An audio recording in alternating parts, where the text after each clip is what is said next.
Assalamualaikum warahmatullahi wabarakatuh. Bismillahirrahmanirrahim. Untuk kali ini masih menyambung chamber YouTube berbagi makna 7 dalam chamber Pantura, yaitu 8 tuntutan rakyat, yang mana nomor satunya adalah terwujudnya kesejahteraan rakyat semesta. Yang saya ulangi, bahwa kesejahteraan secara komprehensif terdiri atas keamanan, keadilan, dan kemakmuran.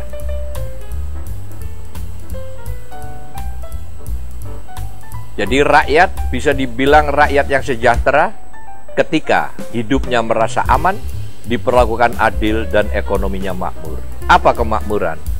Sandang, pangan, papan, pendidikan, kesehatan, dan kendaraan alias alat transportasi. Nah, ini salah satu tugas para pengelola negara yang pertama dan utama, seperti yang kami sampaikan dalam judul terdahulu yang judulnya adalah 747. Ada 7 tugas di pundak presiden yang harus diselesaikan oleh seorang presiden yang memiliki 7 syarat. Dan tugas yang pertamanya adalah mewujudkan kesejahteraan rakyat semesta. Bagi pemimpin, mewujudkan kesejahteraan bagi rakyatnya itu please jangan dijadiin beban, jangan dijadiin tugas, tapi hendaknya mensejahterakan rakyat itu menjadi hobinya para pemimpin, baik presiden, menteri, gubernur, wali kota, bupati, sampai ke kepala desa, bahwa hobi yang utama dan pertamanya bagi para pengelola negara, baik di pusat maupun di daerah, adalah mensejahterakan rakyat. Jadi saya ulangi, bahwa mensejahterakan rakyat itu harus dijadikan hobi. Jangan dijadikan tugas, Gus, nanti ada beban, ada something load di pundaknya. Tapi kalau hobi, sebagai contoh, kalau kita hobi main layangan, itu biar gerimis, biar panas, terus saja kita main layangan. Tapi kalau tugas, ada beban. Itu yang pertama. Nah, yang kedua, tentu rakyat akan terus bersama-sama para pengelola negara untuk mewujudkan kesejahteraan rakyat. Dan apabila para pengelola negara belum mampu mewujudkan kesejahteraan rakyatnya, paling tidak mengurangi bebannya. Jadi ibarat orang tua berpetua, Sep, Gus, kalau kalian belum bisa nyeneng-nyeneng bapak kambi ibu, gak apa-apa. Sing penting ojo gawe jengkel dan jangan memberi beban. Itu orang tua udah seneng. Jadi saya ulangi lagi, kalau negara belum bisa mensejahterakan rakyatnya, please minimal jangan membebani rakyatnya. Perwujudannya gimana? Ya tidak ada lain kecuali menghilangkan beban-beban yang ada di pundak rakyat. Sebagai contoh, seperti episode yang lalu kami udah sampaikan, ya kan, beban-beban rakyat ini harus dibuang. Nah, dalam hari ini khusus kita ngomong beban rakyat yang lebih terfokus lagi, yaitu seragam anak sekolah.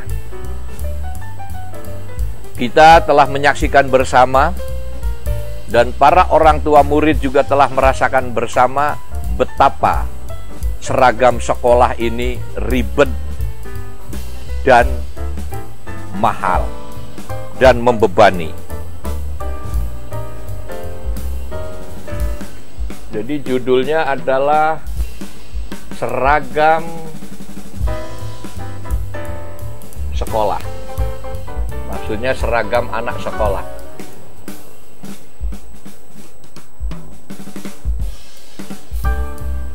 Kenapa seragam sekolah ini diadakan? para pendidik kita itu mengajak, yaitu satu, supaya anak bangsa ini dari sejak dini mempunyai perasaan mengenai kesetaraan. Kesetaraan. Apa bahasa Inggrisnya kesetaraan itu? Equal.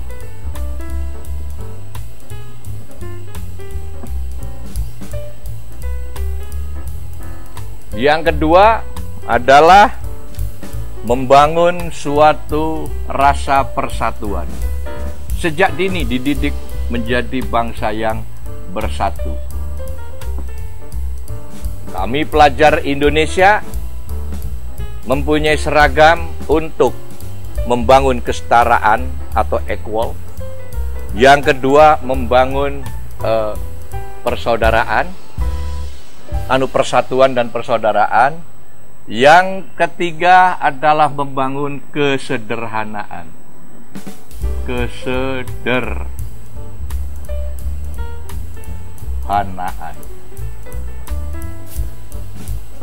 Jadi kita bersekolah itu tidak perlu pakai pakaian yang glamor. Tidak perlu pakaian yang mewah-mewah dan mahal-mahal. Nah, oleh karena itu perlunya dibuat seragam sekolah. Ini tujuannya udah bagus, membangun kesetaraan, membangun rasa persatuan dan persaudaraan, dan yang ketiga adalah mendidik anak bangsa menjadi anak bangsa yang sederhana. Tidak perlu bermewah-mewah, apalagi masih sekolah. Tidak perlu glamor, menunjukkan yang tidak perlu.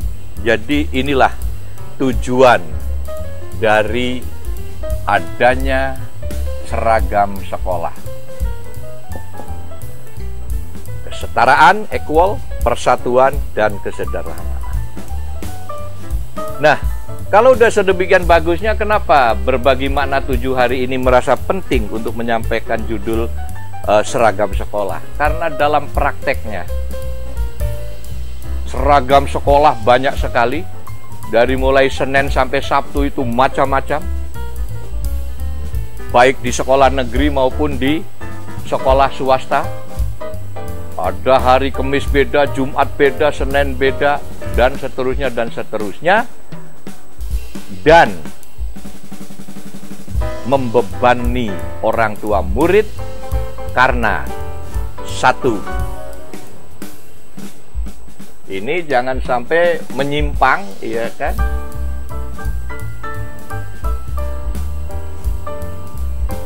Terjadi penyimpangan dengan adanya variasi seragam.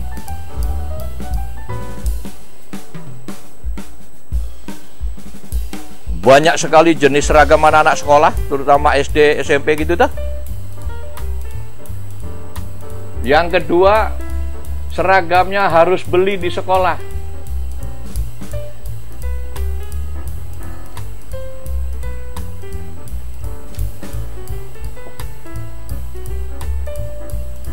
Nah, ini adalah beban bagi orang tua murid. Ortu murid. Nah, bagaimana untuk menghilangkan beban ini? Yaitu satu,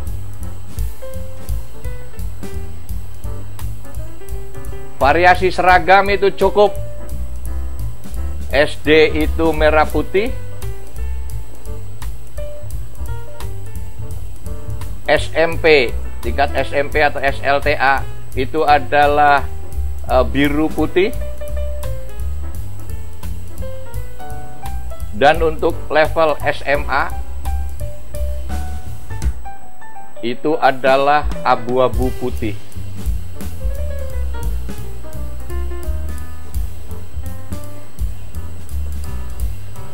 Jadi ini untuk SLTP, ini SLTA,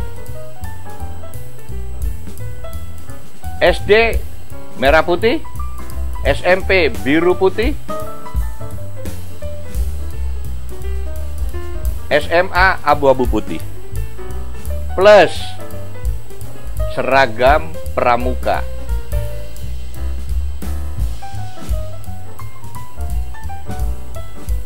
Yang kedua, selain seragamnya diseragamkan hanya SD merah putih, SLTP SMP biru putih, SLTA SMA dan sejenisnya abu-abu putih plus seragam pramuka. Simple.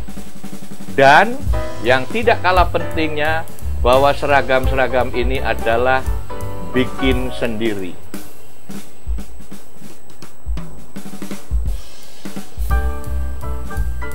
Tidak ada istilah seragam harus beli di sekolah dengan harga tertentu. Itu menjadi beban rakyat. Jadi penyimpangannya itu,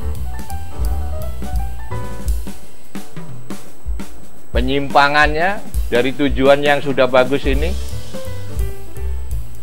satu, variasi seragam sekolah luar biasa banyaknya. Yang kedua, harus beli di sekolah, yang dua-duanya ini menjadi beban. Nah, solusinya kembali seperti zaman dulu, bahwa SD itu hanya merah putih, SLTP SMA biru putih, SMA hanya abu-abu dan putih, dan bikin sendiri. Dan yang ketiga, tidak kalah pentingnya adalah bahwa seragam ini berlaku untuk sekolah, untuk semua sekolah.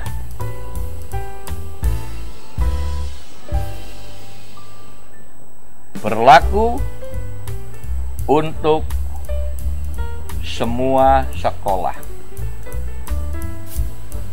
Artinya apa? Baik negeri maupun swasta. Negeri ataupun swasta itu sama saja. Berlaku untuk semua sekolah, baik negeri maupun swasta.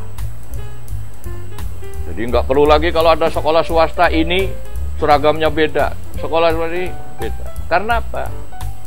Supaya hidup ini menjadi simple.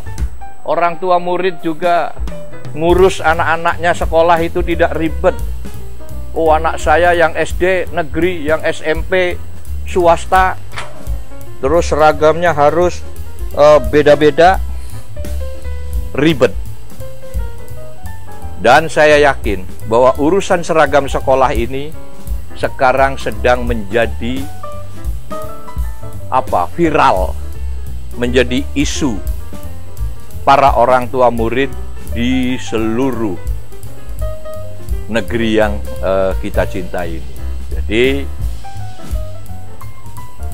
mohon berkenan kami berbagi makna 7 dalam kesempatan ini menyampaikan judul yang berbunyi seragam sekolah. Jadi saya himbau kepada Menteri Pendidikan Dasar dan Menengah terutama. Kalau di kampus perguruan tinggi kan nggak ada seragam itu toh. Yaitu pendidikan SD, SMP, SMA itu loh. Menteri yang ngurusin pendidikan dasar dan menengah ini kami address, kami himbau agar seluruh sekolah di seluruh Indonesia seragamnya disederhanakan, yaitu SD merah putih, artinya celana merah baju putih, SMP celana biru baju putih, dan SMA celana abu-abu baju putih untuk setiap tingkatan. Jadi menjadi lebih sederhana bagi para orang tua murid. Dan sekolah dilarang menjual seragam kepada para orang tua murid. Dan saya dengar katanya pemerintah mau memberikan seragam gratis. Wah, ini lebih ribet lagi dan tidak mendidik. Yang paling benar adalah menurut kami seragamnya disederhanakan dan orang tua murid boleh bikin sendiri atau beli sendiri di toko ada di mana, tapi tidak harus wajib membeli seragam di sekolah. karena pasti dan pasti ada penyimpangan-penyimpangan. Ini, kalaupun tidak dikatakan pasti, dikhawatirkan ada markup harga menjadi harga yang tidak wajar, sehingga menjadi beban rakyat. Jadi seragamnya sederhana dari Senin sampai Jumat atau Sabtu, dan berlaku di seluruh tingkatan sekolah di Indonesia, baik sekolah negeri maupun swasta. Penjelasannya, SD baik negeri maupun swasta ya udah merah putih. SMP, SLTA baik negeri maupun swasta ya biru putih. SMA atau SLTA baik negeri maupun swasta seragamnya abu-abu putih, plus satu seragam, yaitu pramuka, yaitu yang seperti kita kenal adalah coklat tua bawahnya, atasnya coklat muda, ditambah ada dasi pramuka. Itu udah cukup. Jadi bapak-bapak dan ibu sekalian, berbagi makna 7 hari ini ngomong soal seragam sekolah, tidak lain dan tidak bukan atas nama mengurangi beban rakyat, khususnya beban para orang tua murid. Bahkan selain seragam, katanya Pak Asep, saya juga dengar buku-buku juga harus beli dari sekolah. Iya kan? Apalagi, iya. Terus juga ada uang pangkal. Padahal uang pangkal itu sebetulnya adalah tanggung jawab negara. Iya. Dan itu tadi, seperti saya mengutip di episode yang lalu mengenai bahayanya korupsi. Kalau korupsi bisa diberantas, pendidikan dan kesehatan itu bisa gratis, tis. Jadi, saya tutup judul seragam sekolah ini dengan kalimat, please, Pak Menteri, khususnya Menteri Pendidikan, terkhusus lagi pendidikan dasar dan menengah, cabut kewajiban seragam sekolah yang macam-macam, dan cabut aturan bahwa seragam sekolah harus beli dari sekolah. Sekolah itu tugasnya mendidik dan mengajar, bukan menjadi tailor atau tukang jahit. Iya. Berikanlah tukang jahit itu kepada tukang jahit di luar, berikan kesempatan dagang seragam itu adalah kepada masyarakat di luar dunia pendidikan. Sekolah tugasnya adalah bagaimana mendidik dan mengajar, bagaimana anak menjadi berbudi baik dan pinter. Selesai. Iya, kan? Jangan memberikan beban-beban kepada rakyat. Demikian Bapak dan Ibu sekalian, semoga pemaparan kami yang singkat ini, yaitu mengenai seragam sekolah, bisa bermanfaat. Dan terus terang ini kami tujukan kepada para stakeholders pengelola dunia pendidikan, khususnya Menteri Pendidikan, terkhusus lagi para guru dan sekolah yang ada di seluruh penjuru Republik ini. Sekian, wassalamualaikum warahmatullahi wabarakatuh.